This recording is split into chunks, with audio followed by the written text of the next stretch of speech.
Assalamualaikum warahmatullahi wabarakatuh. Perkenalkan, nama saya Syifa Nuraini Sutisna, NPM 52011-11347, Prodi Ilmu Komunikasi kelas F. Di sini saya akan mempresentasikan tentang peran komunikasi dalam fenomena COVID-19. COVID-19 adalah penyakit yang disebabkan oleh virus. COVID-19 atau coronavirus adalah jenis penyakit baru yang disebabkan oleh virus dari golongan coronavirus. COVID-19 dapat menyebabkan gangguan sistem pernapasan mulai dari gejala yang ringan seperti flu hingga infeksi paru-paru. Awal pertamanya penyakit ini terjadi di Wuhan, Cina pada akhir Desember 2019. Setelah itu, COVID-19 menular antar manusia dengan sangat cepat dan menyebar ke puluhan negara termasuk Indonesia.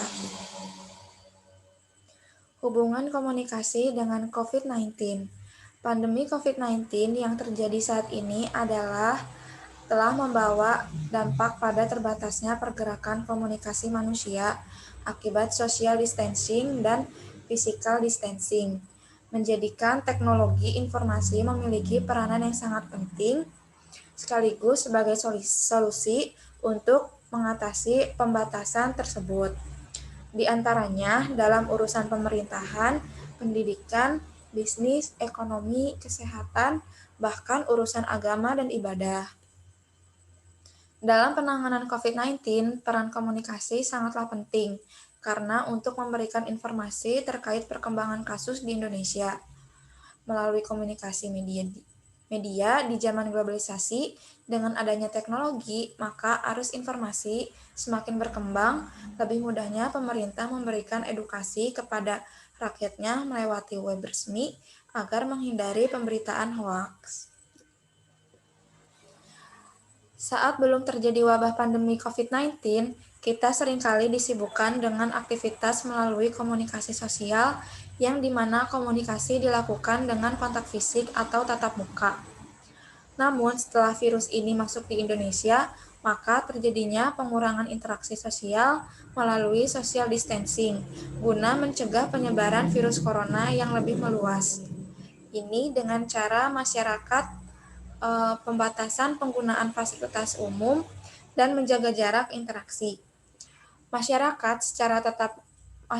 diminta untuk berdiam di rumah tanpa melakukan interaksi komunikasi secara tatap muka, melakukan belajar dari rumah bagi pelajar, bekerja dari rumah atau work from home, dan tidak melakukan aktivitas ke tempat-tempat keramaian, guna memutus mata rantai penyebaran yang kian bertambah.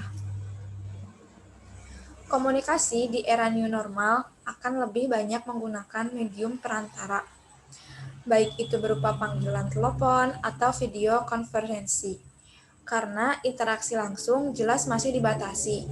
Berkomunikasi via medium teknologi digital jelas berbeda saat berkomunikasi di ruang obrolan real.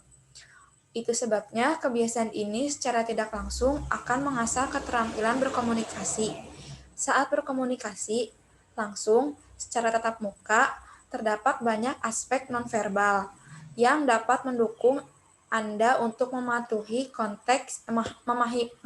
konteks percakapan itu sendiri, mulai dari ekspresi wajah, gestur tubuh, dan kondisi lingkungan sekitar. Di tengah pandemi COVID-19 ini, komunikasi merupakan sebuah langkah penting guna menyampaikan informasi yang dibutuhkan seseorang ataupun masyarakat. Lebih jauh lagi, komunikasi menjadi kepentingan lain dalam menghadapi kasus COVID ini.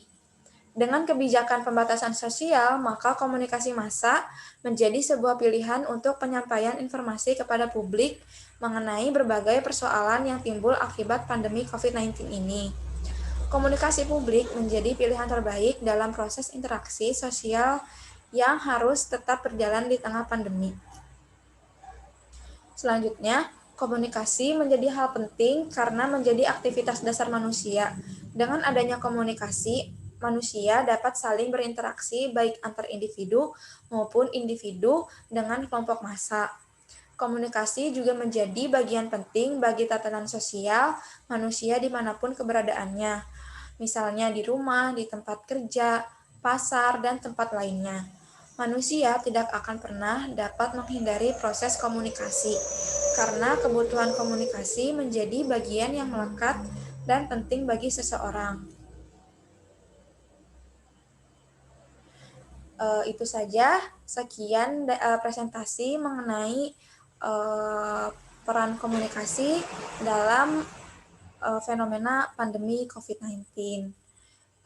Dari saya cukup sekian. Wassalamualaikum warahmatullahi wabarakatuh.